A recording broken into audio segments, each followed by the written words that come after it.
Let's talk a little bit more here before Garrison gets here about this rematch with Oregon. And I've been watching more film, over the last few days, what Oregon has done since their last matchup with Ohio State. Now, remember, that game happened all the way back in October, and neither team had really played anyone of consequence.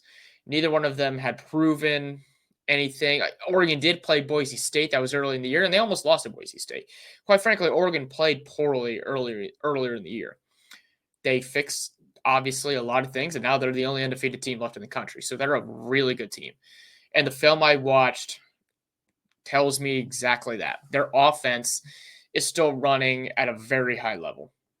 And their defense has the tendency that they can also give up points. I mean, Ohio State scored on them the first time.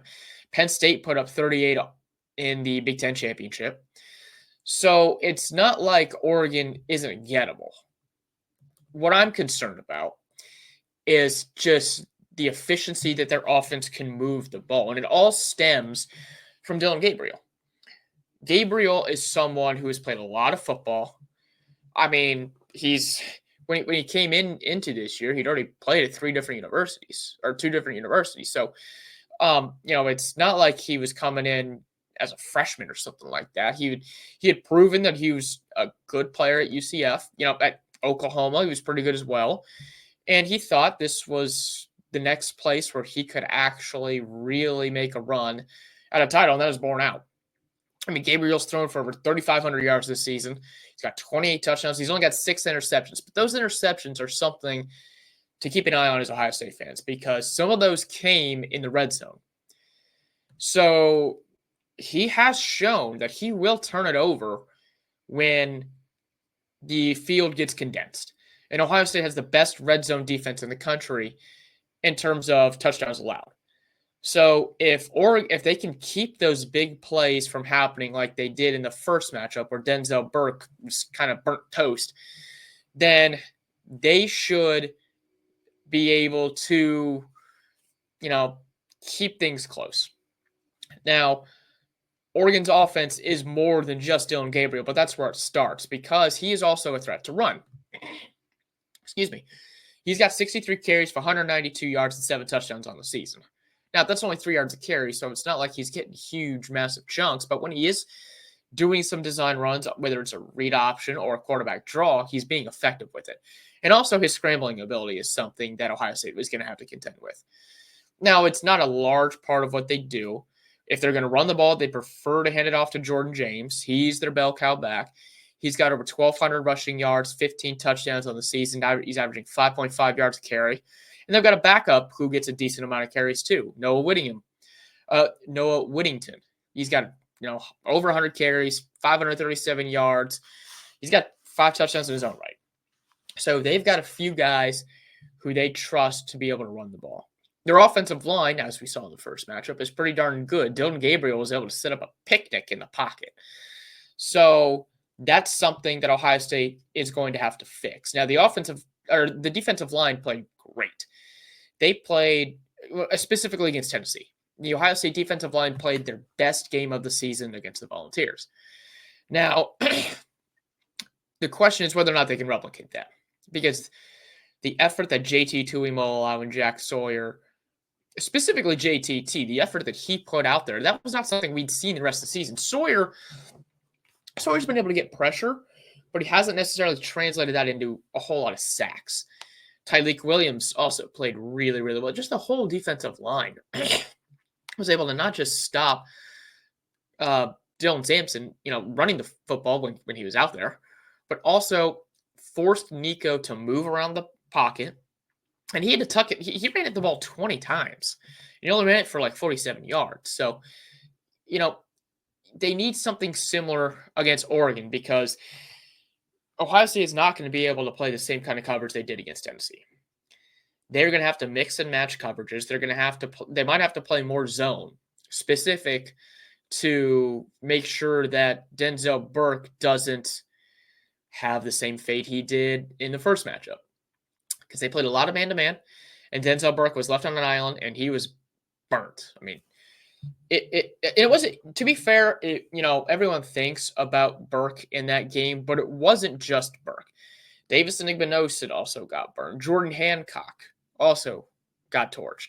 So it wasn't just Burke, but Burke was the guy that everyone saw because he's the senior leader and he was supposed to be, this great cover guy after he had such a good junior season. But in that first matchup, Gabriel threw for 341 yards. And it wasn't just Tez Johnson who killed him. It was actually Evan Stewart who killed him the most. Because he had 7 catches for 149 yards, including that 69-yard bomb.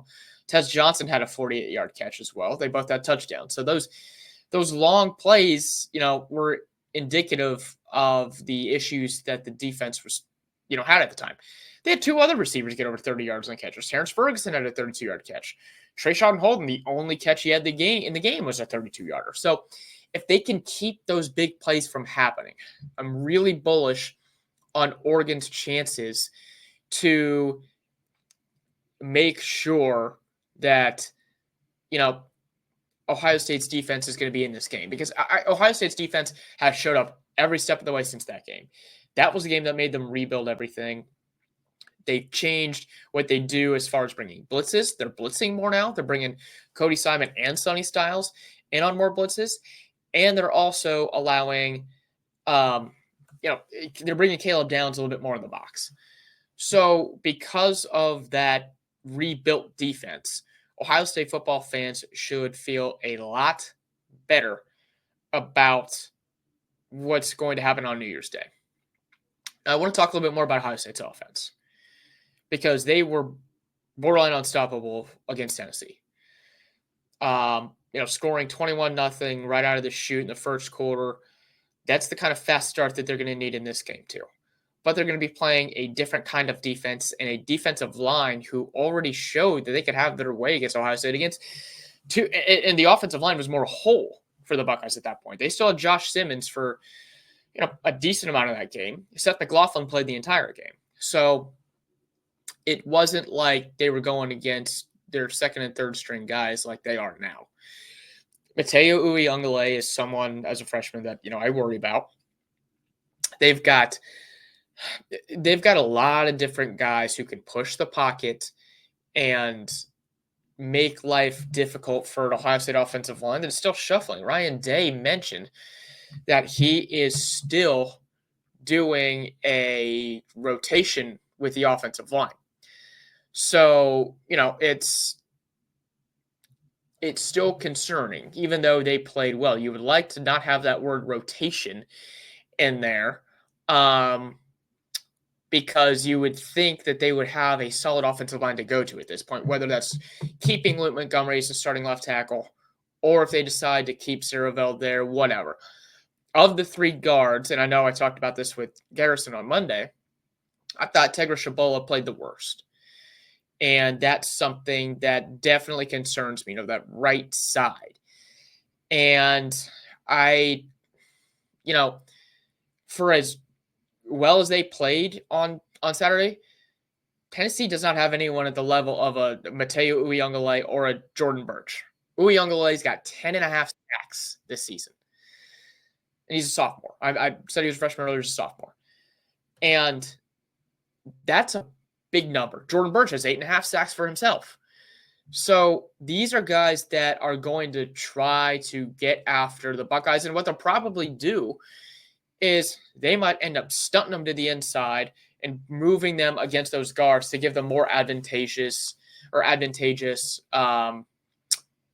matchups, so they can get more pressure on Will Howard and on the running backs, on run plays, because even though Ohio State didn't, they said they didn't have to run the ball against Tennessee, they're going to have to run the ball here against Oregon, make sure that they win as well.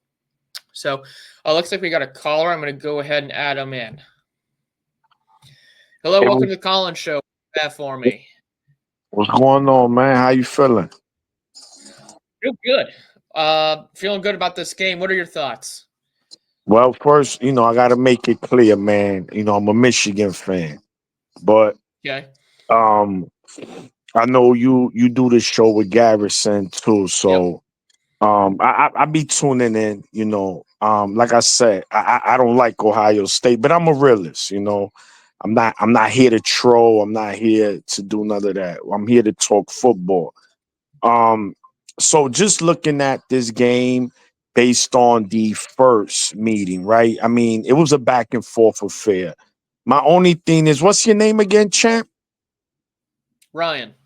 Ryan. So Ryan, the only Yep. thing is, I have for some reason your fan base is so fixated on losing by one on the road. Now, let's be clear. Oregon did leave a lot of points on that field that day as well, right? And when you look at it, two botch extra points, a missed field goal, a wide open receiver on 4th and goal that Gabriel, he normally makes that play. And then, of course, the interception that I don't know how in the world that Oregon's team did not challenge that, right? Yeah, the But Kasmeric catch, yes.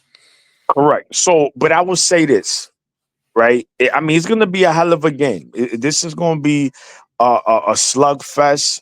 I think both defenses are going to have a hard time stopping each other. You guys will need to be balanced to win, right? A Yeah. lot of Ohio State fans will cry, "Oh, we should have just thrown the ball against Michigan." Well, look at this stat, right? Will Howard threw the ball 33 times against Michigan. And that was his second most attempts of the season, Ryan. And then his first most was 36 against Oregon. So 33 and 36. And what was those outcome of those games? So the difference between those games, and I appreciate you calling in here, is let's go ahead and let's I want to go through those point by point. So first, with the outcomes of those games, the Oregon game, that was a back and forth affair the entire time. Both teams, those are two good teams going at it. Will Howard needed to throw the ball there. Their game plan was much better as far as scheming guys open. He threw for over 300 yards in that game. The last drive, he could have gone down sooner. They could have had a game-winning field goal attempt. I say attempt because we know how Jaden Fielding has been as a kicker this season. So it's not like that was a shoe-in make. So, you know, that game, it was a great game between the two. Now, the Michigan game, that was totally different. The way Ohio State, he had over 30 pass attempts, but the way they schemed those passes, they were not going towards their best wide receivers. They were not targeting Jeremiah Smith. They were not targeting Emeka Egbuka in places where he can be successful. They were trying to throw it to other guys. They were trying to get the tight ends more involved, Carnell Tate more involved. The fact that they only targeted Jeremiah Smith in the second half twice is a crime. And that's why Ohio State fans were so mad about how the play calling went down with Chip Kelly in that game. So, and I know me and Garrison have talked about that at length. I don't want to really rehash the Michigan game right now. What I do want to talk about your point as far as about them needing to be balanced, and I do think that's true.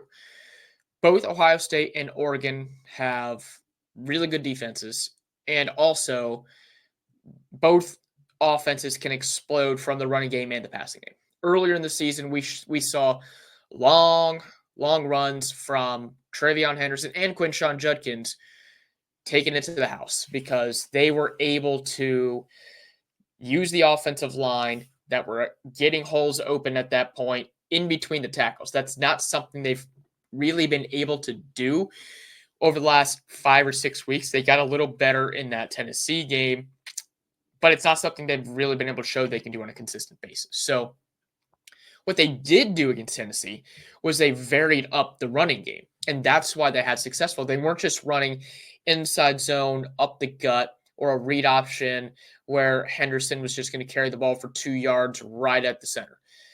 They had some varied plays. They pulled guards to different sides. They would pull a guard to the right and then run to the left. They had different schemes, and Tennessee was clearly not ready for that. And that also allowed a relatively new offensive line to get downhill and get into the second level. And getting the second level is going to be something that's really important in this game, too, because this Oregon team, I showed you those, I read you off the sack numbers for a couple of their defensive ends. they're a really good team when Will Howard's dropping back to pass. So they are going to have to stay varied, but they still have to get their best player on the field involved. And the best player on the field is Jeremiah Smith. He's one of the best players in college football. He is someone that is a matchup nightmare. Now, I could see Oregon shading over where they bracket coverage on him, whether that's a straight double team or they have a high safety help to his side at all times. If that happens, they still need to find a way to get him involved, whether it's quick slants, wide receiver screens, or even a reverse or two, and an end around.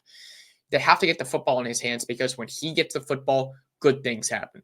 Howard threw 2 really pretty deep balls to him, and he threw 1 decent deep ball to Emeka Egbuka. Had he thrown it better, it would have been a touchdown, but Egbuka still made the catch, and Ohio State still scored towards the goal line. So, he has gotten a little bit better at throwing the deep ball. I do think Oregon does allow deep shots to be had in this game. So their defense is susceptible to big plays, just like Ohio State's defense is susceptible to big plays. So I really do think it's going to be more of a high-scoring affair. There were 63 points between the two teams last matchup. The over-under, at least when it opened, was 53, which I thought was a little bit low. But, Ohio State's defense has played so well since the Oregon game that I would hope that they would be able to keep Oregon under 30 points, but Oregon's offense is just so explosive. I mean, they've scored over 30 points in almost every single game. There are only 2 games this season where they haven't. That was the opener against Idaho, where they scored 24, and the game at Wisconsin, where they only managed 16 and they won 16-13. So they're an offense that is really, really hard to stop. And I do not think Ohio State is going to be able to stop Oregon's offense. But I also don't think Oregon's going to be able to stop Ohio State's defense. Just got this comment from Gary. Don't think it'll be as high scoring as people think. I'm really leaning towards, it hitting the over on that 53 number. These two offenses have really, I don't want to say hit their stride because obviously Ohio State did not hit their stride in that Michigan game, and that was an abysmal game. But last week was about as efficient as Ohio State's offense has been really in the last couple of years since C.J. Stroud left. I mean, that was a total butt kicking up and down the field. They really couldn't do anything wrong. And the running game could have been more effective if they decided to keep their starters in longer. I mean, Judkins and Henderson really didn't play in that fourth quarter. And that, they still had 156 yards on the ground. They still went for 4.7 yards a carry. And Howard, who hardly played in that fourth quarter also, he had 311 yards by himself. There was a chance he could have gone for 400. And Tennessee's defense is pretty good. I think in stretches, they've actually played better than Oregon's defense. So, it's going to be really hard to see what happened. It's going to be really hard to see this game being in the 20s. I don't see either team winning this game if their final score is somewhere in the 20s, even if it's a 28-24. I think you've got to get into at least the 30s in this game because of how explosive the other offense is going to be.